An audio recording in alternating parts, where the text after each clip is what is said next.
I'm going to read the rest of this clone document from the Black Vault. So we're up to actions during the current Bush administration. So this was obviously all written during the current Bush administration, at the time when Bush was... Okay. On August 9, 2001, President Bush announced that for the first time federal funds would be used to support research on human embryonic stem cells, but funding would be limited to existing stem cell lines. In the speech, President Bush stated that he strongly opposes human cloning. Although not mentioned specifically in the August 9th speech, a fact sheet on the White House website states that federal funds will not be used for the cloning of human embryos for any purpose. In his speech, President Bush announced his intention to name a President's Council chaired by Dr. Leon Kass of the University of Chicago to consider all of the medical and ethical ramifications of biomedical innovation. The President's Council on Bioethics was established for a period of up to 2 years by Executive Order 13237 on November the 28th, 2001.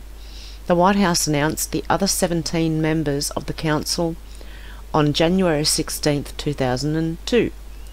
Okay, so President Bush announced, right, that for the first time federal funds would be used to support research on human embryonic stem cells, but funding will be limited to that. In his speech, he stated strongly opposes human cloning, although not mentioned specifically in the August 9th speech. So are they contradicting themselves in this? Because in the speech, President Bush stated that he strongly opposes human cloning, although not mentioned specifically in the August 9th speech. Oh, maybe he left it out of the speech, saying he was going to allow federal funds to be used. Okay, the first topic addressed by the Council was human cloning. Although all Council members voted in opposition to reproductive cloning, they could not come to an agreement on articulating the precise nature of their objection, whether solely safety concerns or which of the various moral objections were most important.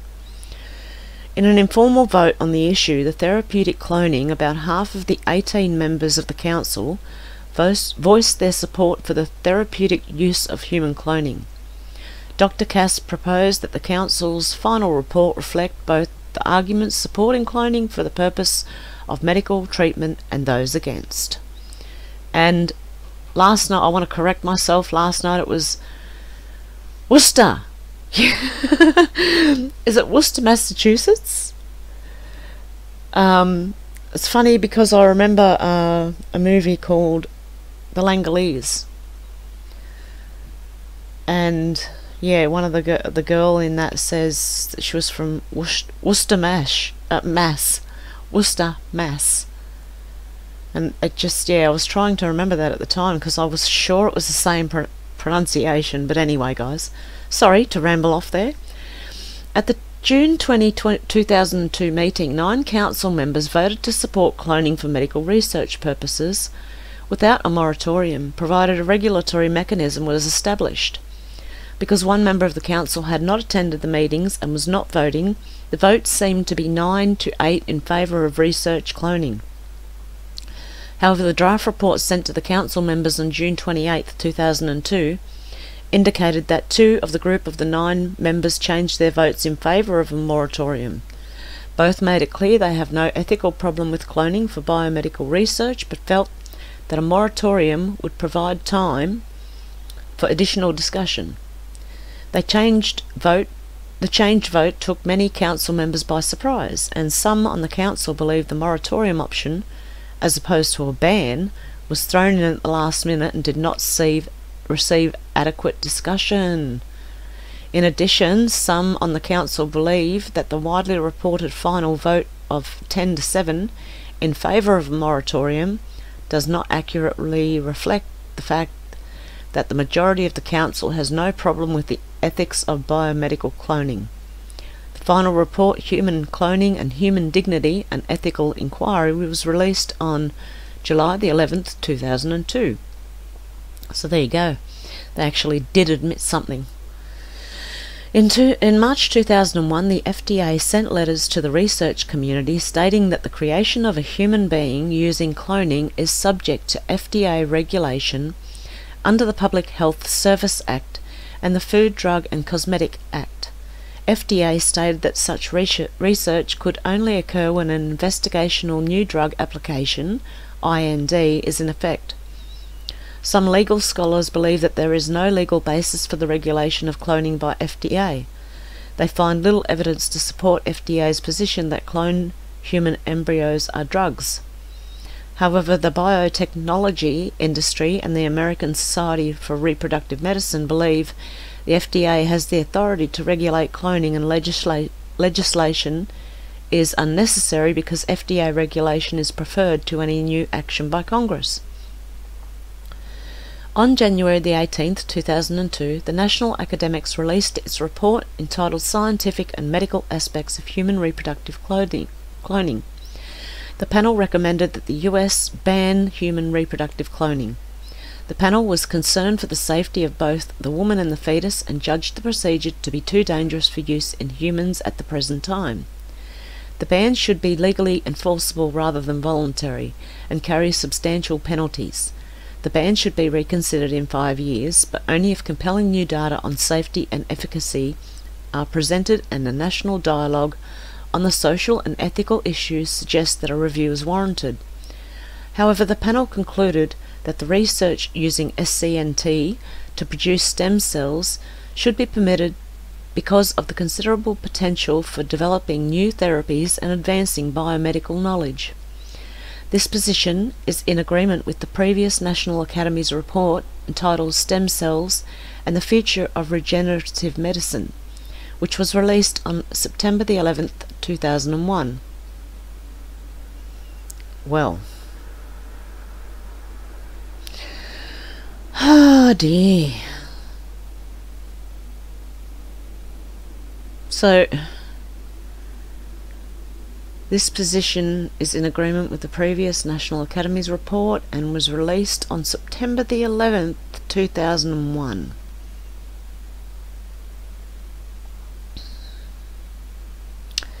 Wow, that is really interesting. Covered up as well. Well, it only the most massive thing in our history, in a lot of our history, happened on that day. Because of the current lack of federal regulation, the National Academies established in July 2004 the Committee on Guidelines for Human Embryonic Stem Cell Research to develop voluntary guidelines for deriving, handling, and using human embryonic stem cells. The stated position of the National Academies is that there should be a global ban on human reproductive cloning, and therefore the guidelines will focus only on therapeutic and research uses of human embryonic stem cells and somatic cell nuclear transfer. The committee released its guidelines for human embryonic stem cell research on April 26, 2005. The guidelines recommended that institutions conducting human embryonic stem cell research should establish oversight committees, including experts in the relevant areas of science, ethics, and law, as well as members of the public to review all proposed experiments. The guidelines recommend that a national panel should be established to oversee the issue in general on a continuing basis. However, the guidelines states that certain types of research should not be permitted at the present time. 1. Culture of any intact embryo regardless of derivation method for more than 14 days, and 2. The insertion of any embryonic stem cells into a human embryo, or the insertion of human embryonic stem cells into a non-human primate embryo, which I also think they have done, whether it be in secret or whether it be in, I don't know. In addition, animals in which human embryonic stem cells have been introduced at any stage of development should not be allowed to breed. The document also provides guidance on informed consent of donors and states that there should be no financial incentives in the solicitation or donation of embryos, sperm, eggs, or somatic cells for research purposes. The US Supreme Court has recognized in past cases certain personal rights as being fundamental and protected from government interference. Some legal scholars believe a ban on human cloning may be struck down by the Supreme Court because it would infringe upon the right to make reproductive decisions, which is protected under the constitutional right to privacy and the constitutional right to liberty. Other scholars do not believe that non-coital asexual reproduction, such as cloning, would be considered a fundamental right by the Supreme Court. A ban on human cloning research may raise other constitutional issues, scientists' right to personal liberty and free speech. In the opinion of some legal scholars, any government limits on the use of cloning in scientific inquiry or human reproduction would have to be narrowly tailored to further a compelling state interest.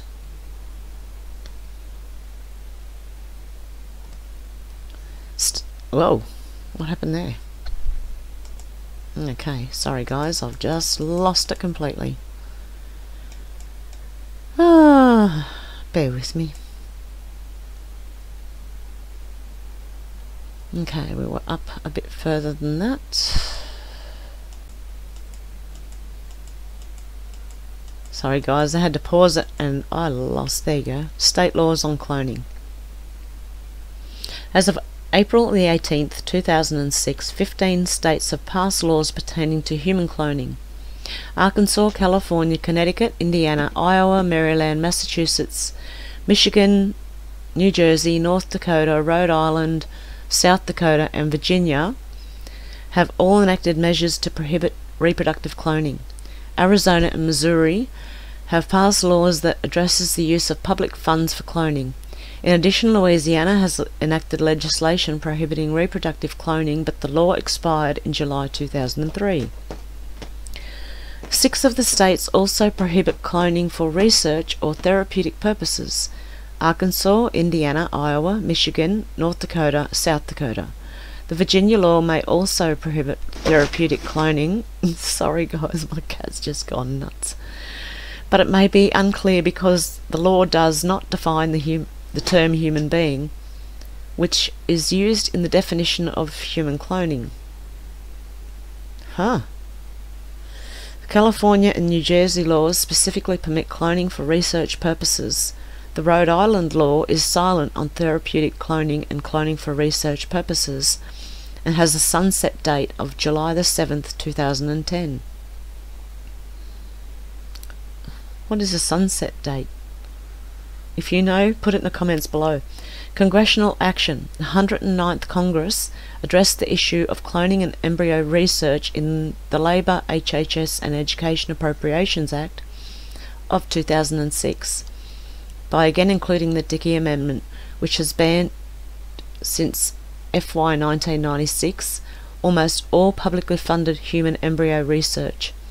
In addition, the Science, Justice and Commerce Appropriations Act 2006 bars the Patent and Trademark Office from spending money to issue patents on claims directed to or encompassing a human organism. This restriction, which was first included in the Consolidated Appropriations Act 2004 and in the Consolidated Appropriations Act 2005, could potentially deter human embryo research and stem cell research because researchers might not be able to claim ownership of their work. HR 810, Castle. A Stem Cell Research Enhancement Act passed the House on May the 24th, 2005 on a vote of 238 to 194. It would amend the Public Health Service Act and direct the Secretary of HHS to conduct and support research that utilises human embryonic stem cells, regardless of the date on which the stem cells were derived from a human embryo. Stem cell lines derived after enactment must meet ethical guidelines established by the NIH. Only embryos that were originally created for fertility treatment purposes and in excess of clinical need are eligible for stem cell derivation. Only embryos that the individuals seek fertility treatments have determined will not be implanted in a woman and will be discarded are eligible for stem cell derivation. Written consent is required for embryo donation. The Secretary, in consultation with the Director of NIH, shall promulgate guidelines 60 days after enactment. No federal funds shall be used to conduct research on unapproved stem cell lines. The Secretary shall annually report to Congress about stem cell research. A companion bill, S471 Spectre, was introduced on February 28, 2005. On June 29, 2006, Senate Majority Leader Bill First announced that an agreement on scheduling a vote in the Senate on stem cell research legislation more than a year after the House passed H.R. 810. Under the agreement, amendments were not allowed on a package of 3 bills. Each needed 60 votes to pass.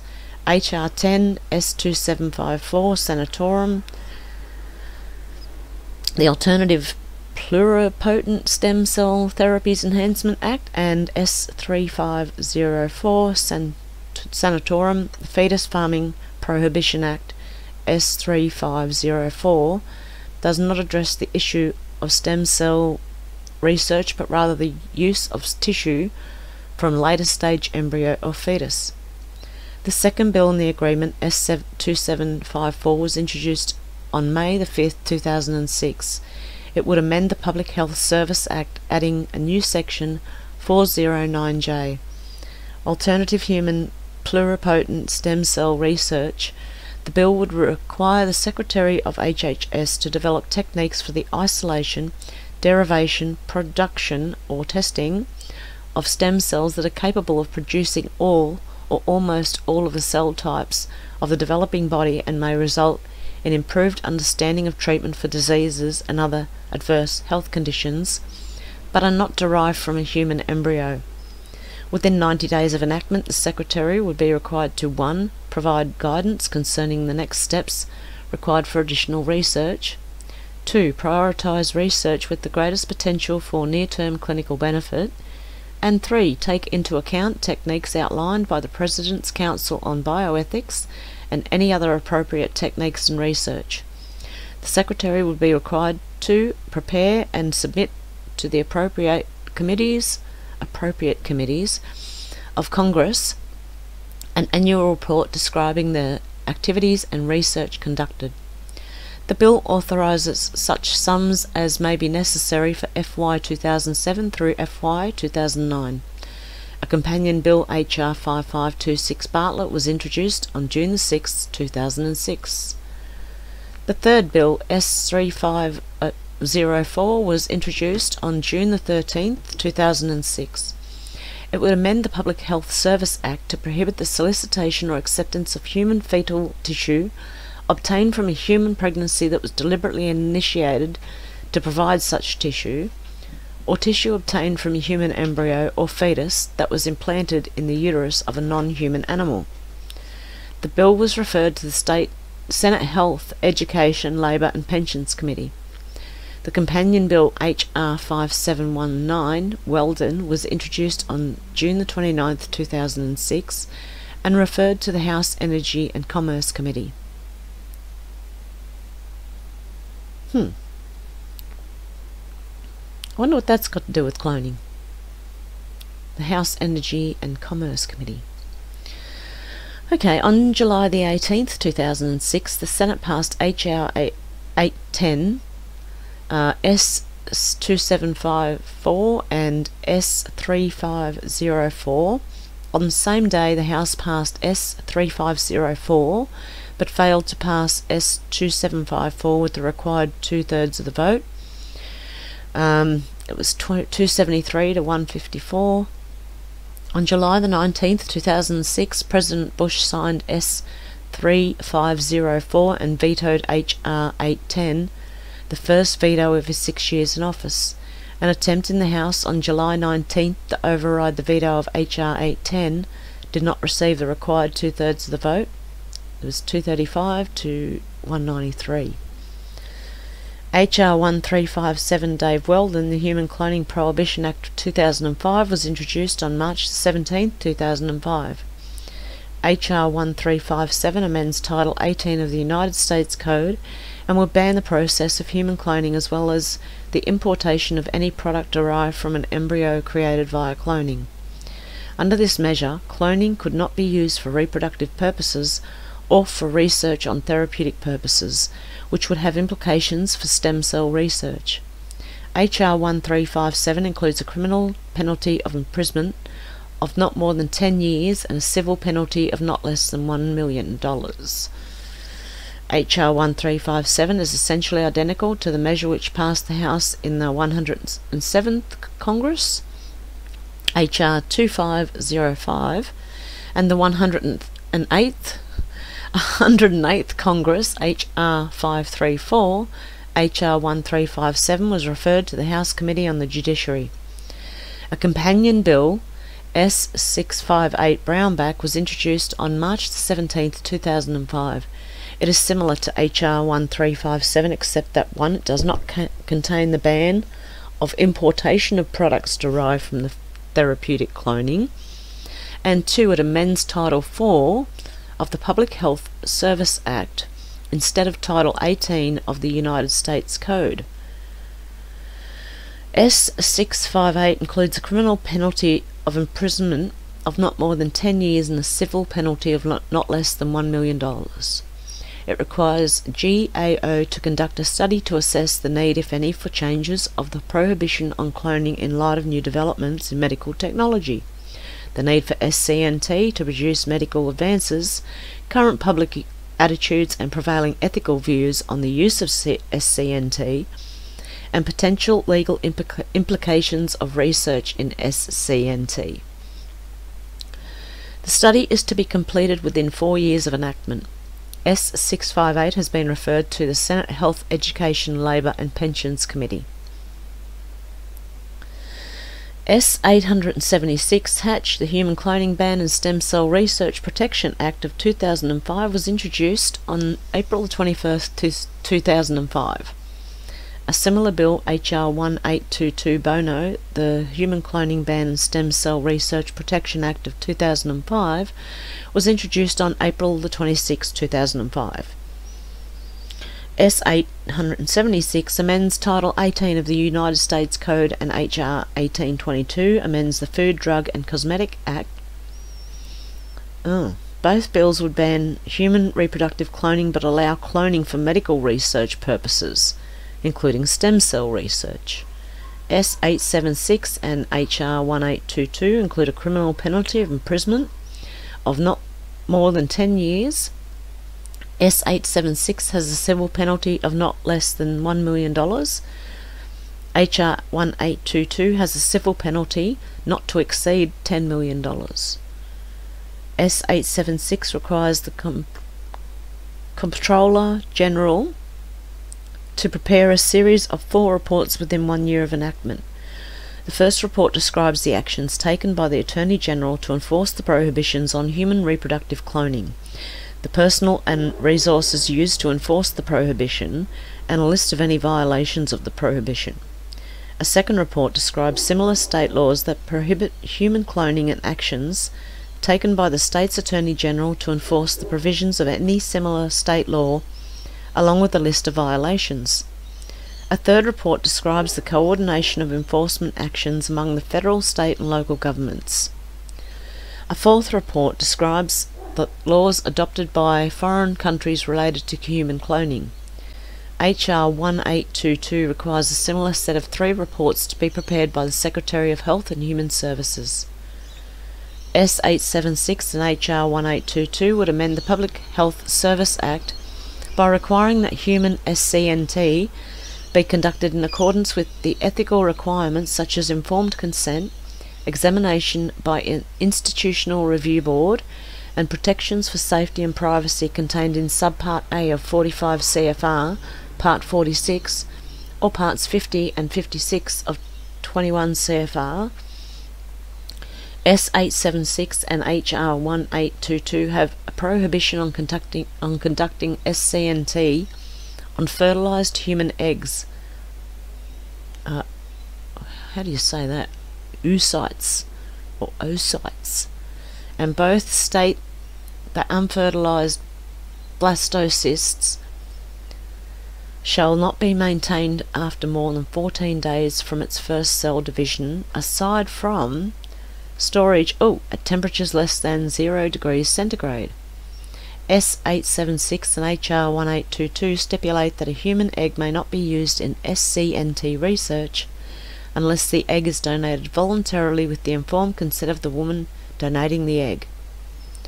Both bills also specify that human eggs or unfertilised blastocysts may not be acquired, received, or otherwise transferred for valuable consideration if the transfer affects interstate commerce.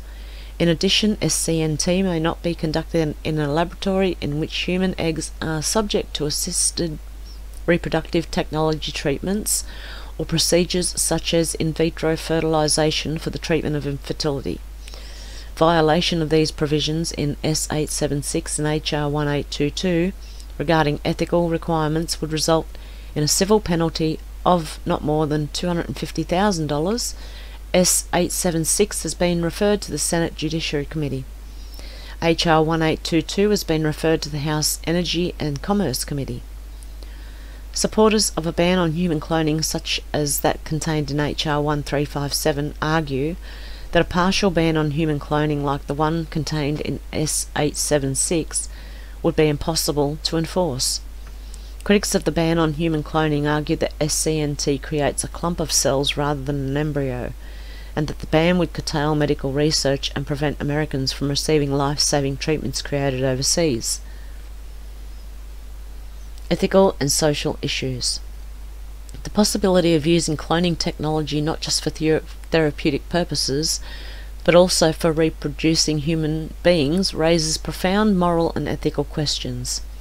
As previously mentioned, the Bush administration and the national academies have made their positions clear. In July 2002, the President's Council on Bioethics issued its report, Human Cloning and Human Dignity, which contained 2 opinions and sets of recommendations, one of the 10-7 majority and one of the minority. The majority and minority both opposed reproductive cloning. It was on the topic of therapeutic cloning, which the majority opposed and the minority favoured, that the council was split. At the June 20, 2002 meeting, 9 of 17 council members voted to support cloning for medical research purposes without a moratorium, providing a regulatory mechanism was established. Because one member of the council had not attended the meetings and was not voting, the votes seemed to be 9-8 in favour of research cloning. However, draft versions of the council report sent to council members on June 28, 2002 indicated that 2 of the group of 9 members had changed their votes in favour of a moratorium. We've read this. Both made it clear they have no ethical problem with cloning for biomedical research, but felt that a moratorium would provide time for additional discussion. The change vote took many council members by surprise, and some on the council believed that the moratorium option, as opposed to a ban, was thrown in at the last minute and did not receive adequate discussion. In addition, some on the council believed the widely reported final vote of 10-7 in favour of a moratorium does not accurately reflect the fact that the majority of council has no problem with the ethics of biomedical cloning. Transcripts of the council meetings and papers developed by staff for discussions during council meetings can be found at http://www.bioethics.gov, just in case you want to know. SS Hall, President's Bioethics Council delivers science. That's all the references. A predecessor to the President's Council, the National Bioethics Advisory Commission (NBAC) recommended, in Cloning Human Beings, the continuation of a moratorium on federal funding for reproductive purposes, with a call for voluntary compliance from the private sector. It further recommended recommended the enactment of legislation with a 3 to 5 year sunset clause banning cloning for reproductive purposes. However, made it clear that all measures taken should be carefully written so as not to interfere with other important areas of scientific research.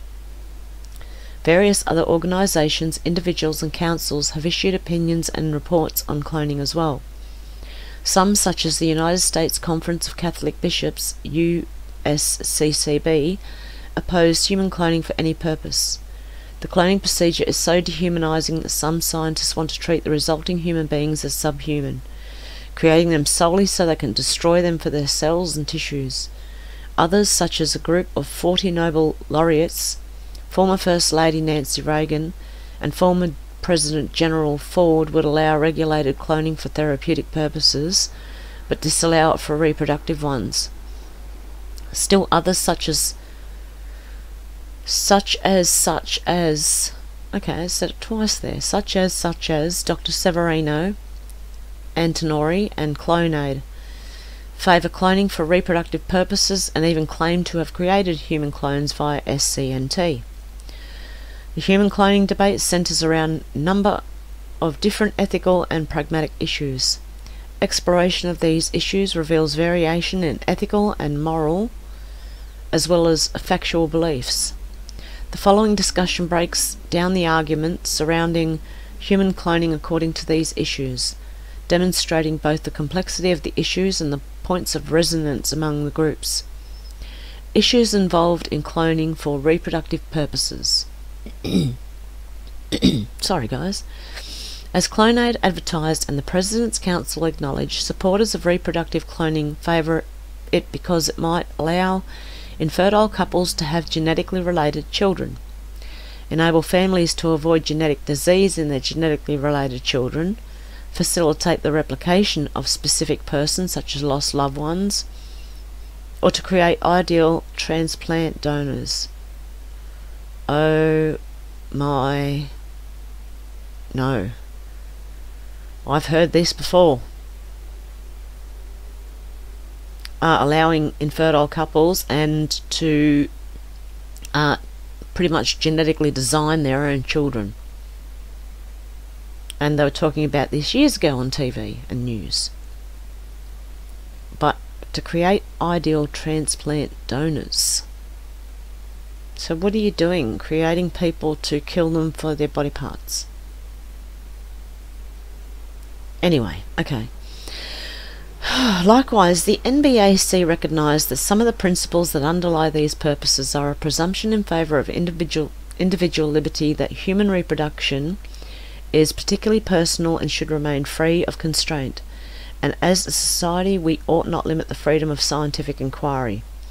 However, for a number of other reasons, the idea of cloning for reproductive purposes is presently rejected by most groups and organisations, including the President's Council and NBAC. Of the groups and individuals listed in the Ethical and Social Issues section, only Clonaid and Dr. Antonori favour reproductive cloning at this time. Despite the apparent uniformity of views rejecting reproductive cloning, there is a great deal of variation in the lines of reasoning underlying such objections. Procreation without conjugal union. According to the USCCB, Donenvite,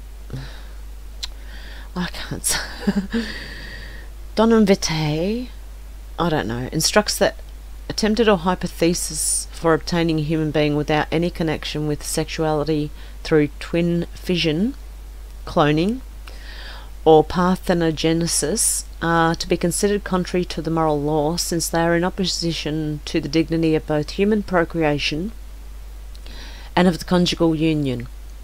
The objection to reproductive cloning, that procreation should be limited to conjugal unions, is not supported by most groups. If accepted, it would lead to rejection of further forms of assisted reproduction, such as in vitro fertilization, IVF.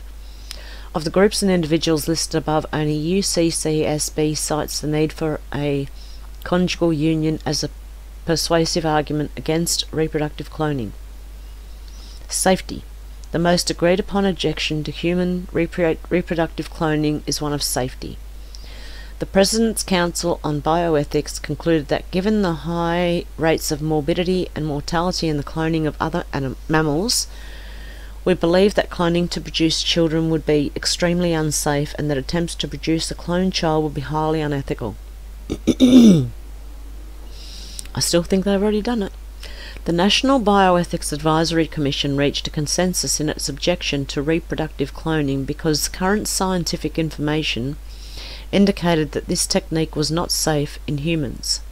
The National Academies agrees with this line of reasoning given that animal experimentation has demonstrated that only a small percentage of attempts are successful. Many of the clones die during gestation, and newborn clones are often abnormal or die. While these objections about safety are widely held, they may be temporary in nature. As research advances, it may become less risky, and thus some may find it less objectionable to attempt reproductive human cloning. And I believe they've been trying to do that for years. They've been trying to make it seem normal. As I said, it was on TV years ago that you could genetically pick whether you wanted a boy or a girl, or unlike concerns about safety, other types of objections, while not so widely held, may be more lasting because they are not likely to be alleviated by scientific progress. These tend to be philosophical in nature. These concerns listed in the following paragraphs have been acknowledged by the President's Council, NBAC, and UCSSB, and the National Academies. According to the President's Council, different council members give varying moral weight to the following different concerns. Only the UCSSB found the concerns persuasive in total. Identity. Some objections to reproductive cloning are based upon fears that cloned children will have difficulty with their identities, because each will be genetically virtually identical to a human being who's already lived, and because the expectations for their lives may be shadowed by constant comparisons to the life of the original. These concerns are dismissed by others who point out that this argument rests largely on the crudest genetic determinism. They cite both the effect and that environment plays on individual development, and the lack of difficulty with identity experienced by naturally occurring identical twins. Commodification. Other philosophical objections have to do with the fear that cloned children might come to be considered more like products of a designed manufacturing process than gifts whom their parents were prepared to accept as they are. Such an attitude toward children could also contribute to increased commercialization and industrialization of human procreation. This in turn may fuel a new eugenics in which parents select not only whether to have a child but which child to have. As I said, it's already been discussed. Others point out that these types of concerns were raised about most forms of assisted reproduction, such as in vitro fertilization and pre-implantation genetic diagnosis, which have not led to objectification. In addition, if being born is considered to be a benefit to the one born, to the extent that the technology is used to benefit the child, no objection of the child takes place. Familial relationships. A complicated lineage also has been introduced as an objection to reproductive cloning. By confounding and transgressing the natural boundaries between generations, cloning would strain the social ties between them. Fathers could become twin brothers to their sons. Mothers could give birth to their genetic twins, and grandparents would also be the genetic parents of their grandchildren. Oh, how confusing is that? Genetic relation to only one parent might produce special difficulties for family life. Others point out that children born through assisted reproductive technologies may also have complicated relationships to genetic, gestational, and rearing parents. Yet there is no evidence that confusion over family roles has harmed children born through assisted reproductive technologies, although the subject has not been carefully studied.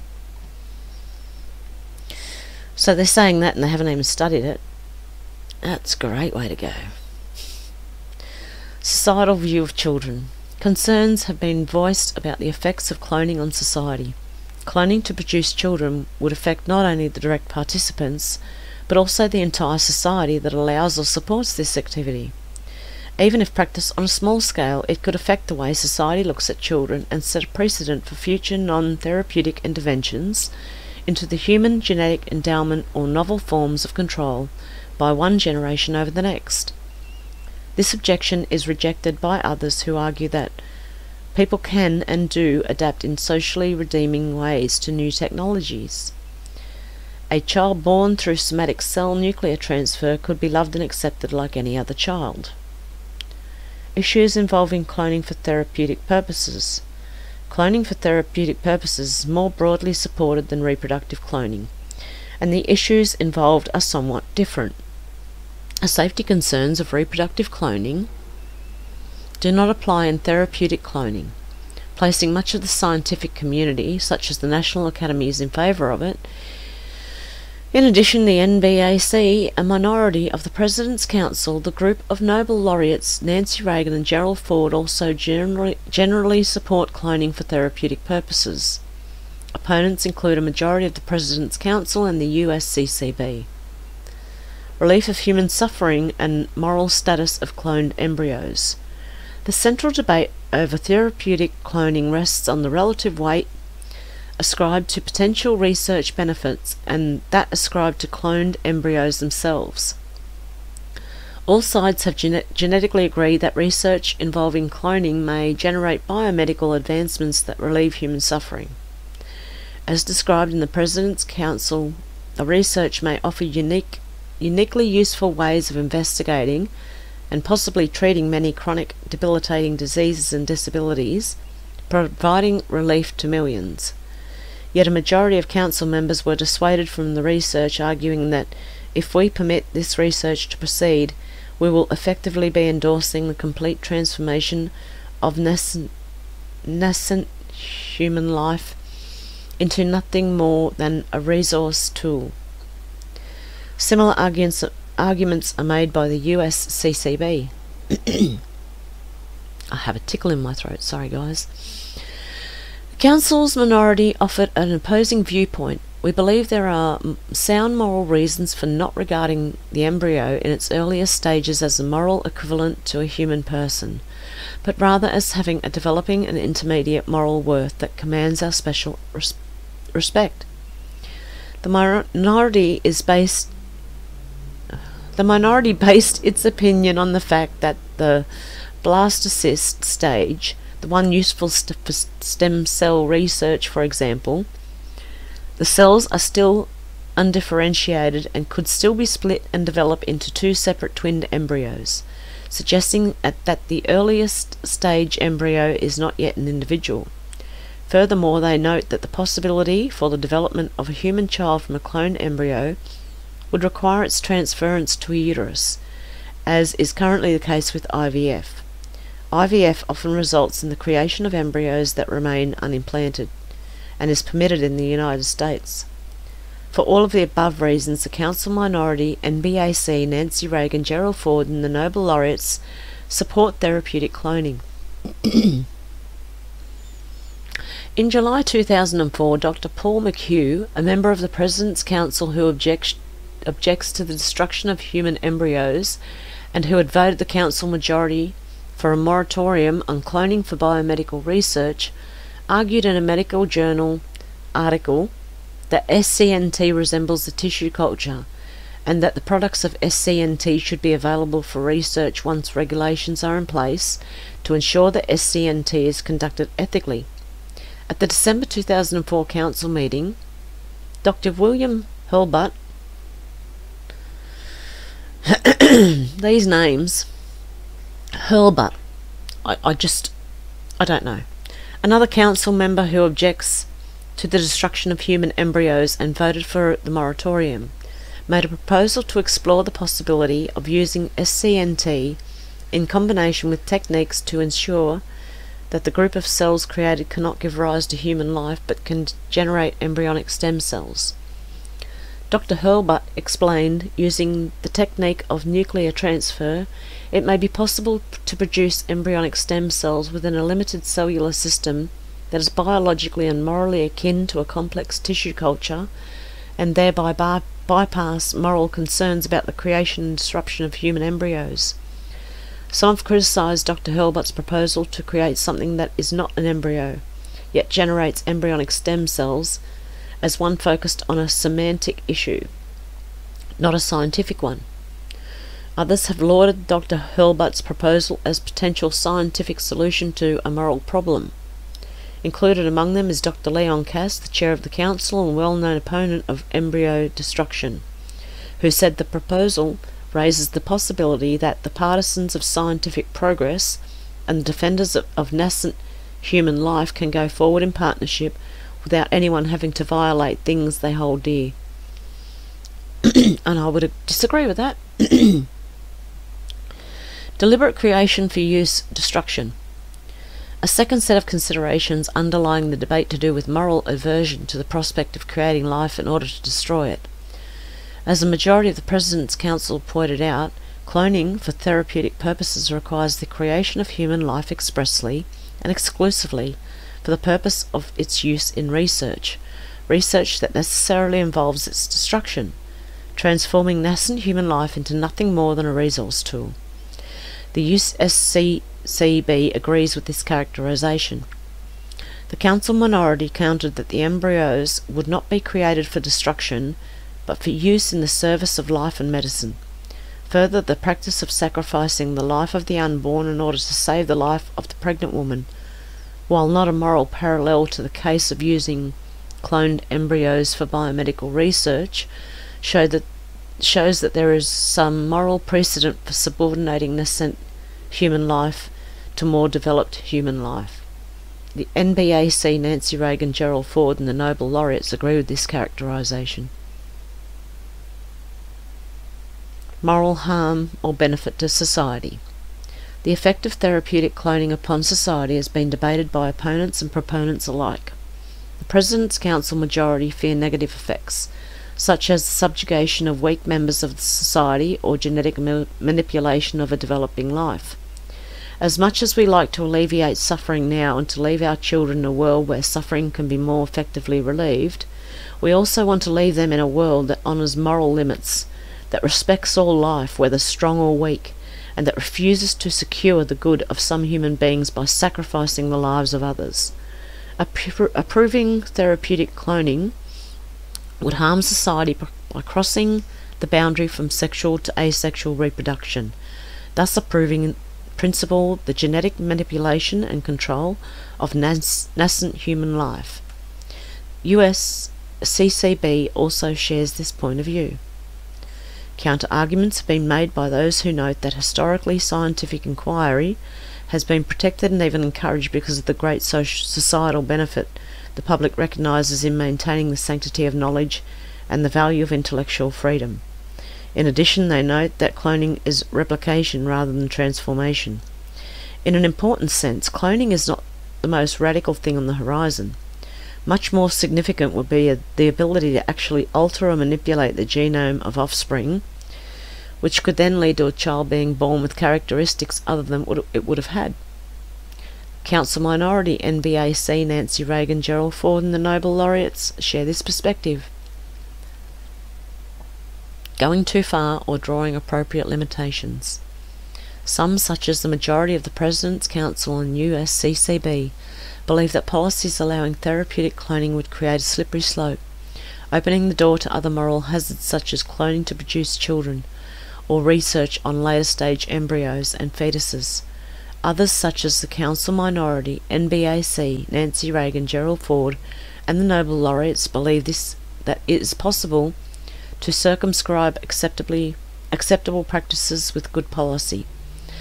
Both the federal government and the states already regulate the researchers' methods in order to protect the rights of research subjects and community safety.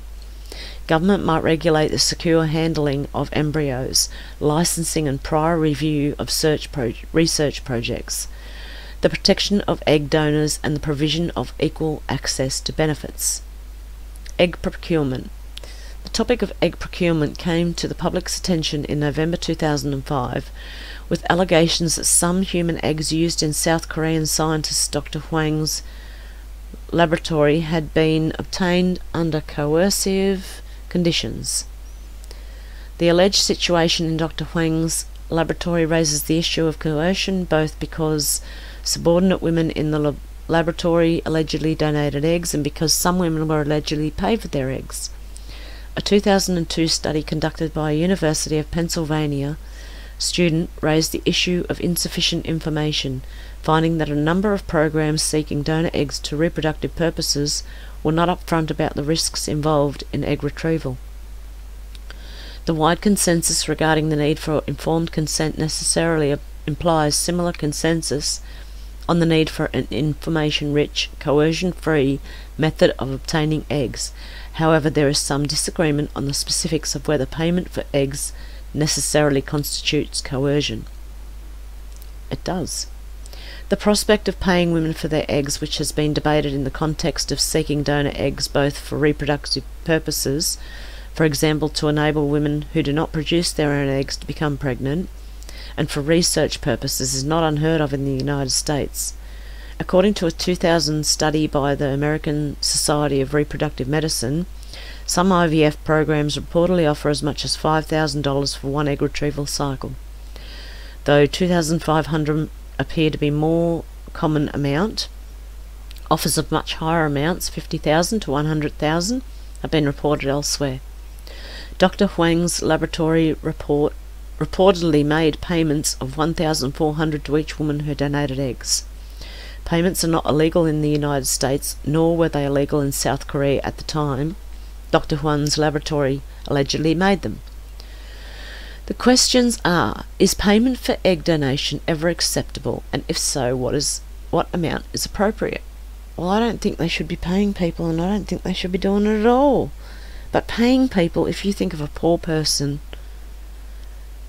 they're going to do it for the money. Anyone who's desperate would do it for the money. Not anyone, I mean, but a lot of people would. Several arguments have been put forward in favour of payment for egg donation, many focused on donation for reproductive purposes. First, some have argued that payment creates incentives to increase the number of egg donors, thus facilitating research and benefiting infertile couples. Second, some reason that payment for eggs gives women parity with sperm donors, who may be compensated for donating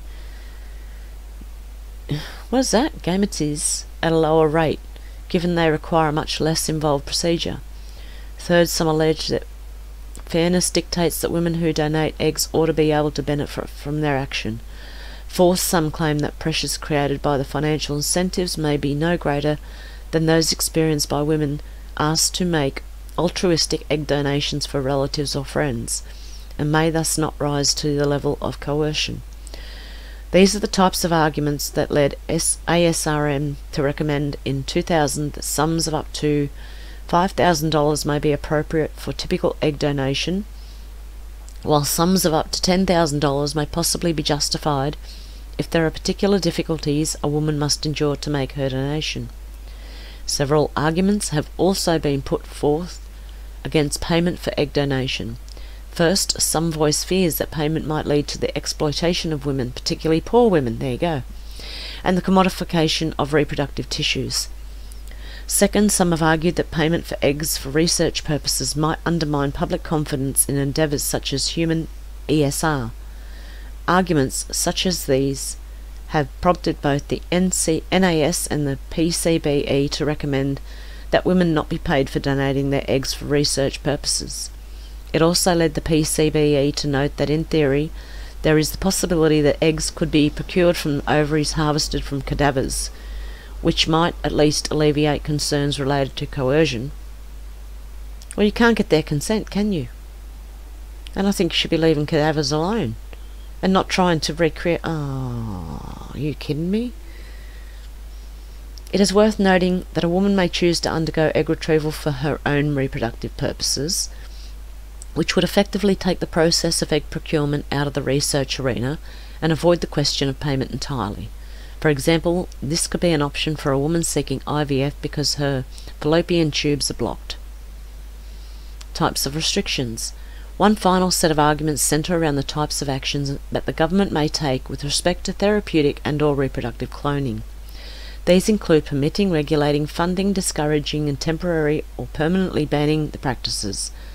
As a starting point, NBAC offers, in the United States, governmental policies that prohibit or regulate human actions require justification because of a general presumption against governmental interference in individual activities. As may be expected, the opinions regarding appropriate courses of action are largely linked to points of view about the appropriateness of the various endeavours. The most permissive approach available, permitting cloning with no restrictions, is not supported by any of the individuals or organisations referenced herein. By contrast, the next most permissive approach, regulating cloning, is supported by the Council minority, NBAC, Nancy Reagan, General Ford and the Nobel laureates, as appropriate for therapeutic cloning, so as to enable it to continue in accordance with socially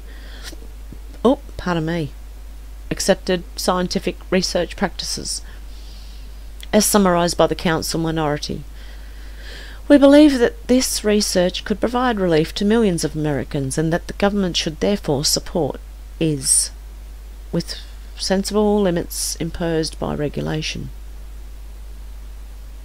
Did I just read that completely wrong? We believe that this research could provide relief to millions of Americans and that the government should therefore support is, within sensible limitations imposed by regulation. Oh, yeah. I think. I'm getting tired now. A voluntary prohibition, the third most permissive approach, was recommended by NBAC as the appropriate immediate response to reproductive cloning by the private sector.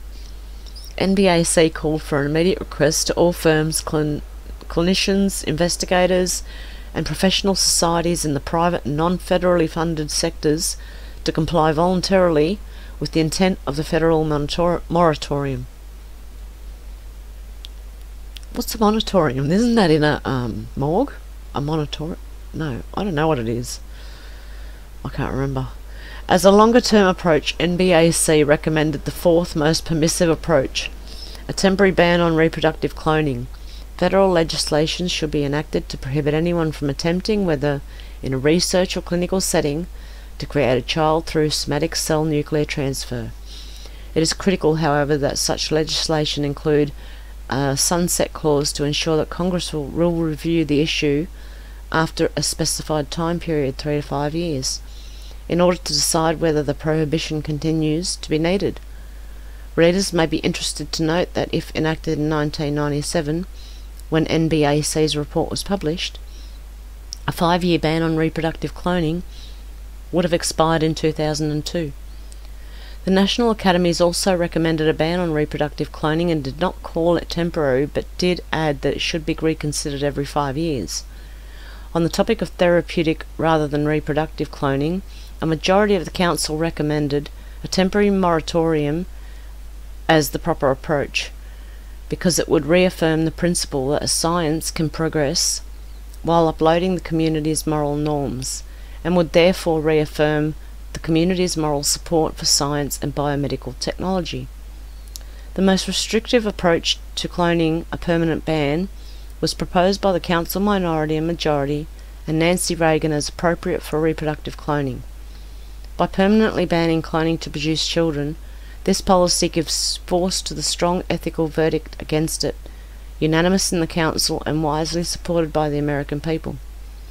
This approach is also favoured by the US CCB, not only for reproductive cloning, but also for therapeutic cloning. One related issue, that of the use of federal funding for the therapeutic cloning, has also been discussed. No proposals have been made by any of the groups of individuals listed above for the use of federal funding or for reproductive cloning. Opponents of funding therapeutic cloning, such as the Council majority, have expressed concern that use of federal funding for therapeutic cloning would put the federal government in the novel and unsavoury position of mandating the destruction of nascent human life.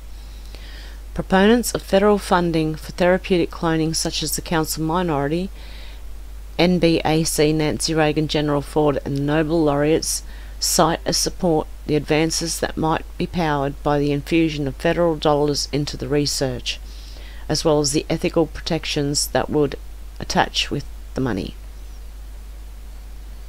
There you go, and it's done. I think they've already been doing it. I really do. And for a long time, I think this is all smoke and mirrors. Smoke and mirrors. That's all it is. I'd like to see updated versions now from 2020 and see where they're at. Anyway, what do you think, guys? Let me know down below. Okay, guys, I hope you have a good one, and the link will be down below. And take care and stay safe and stay calm, and I'll talk to you soon. Okay, guys. Bye.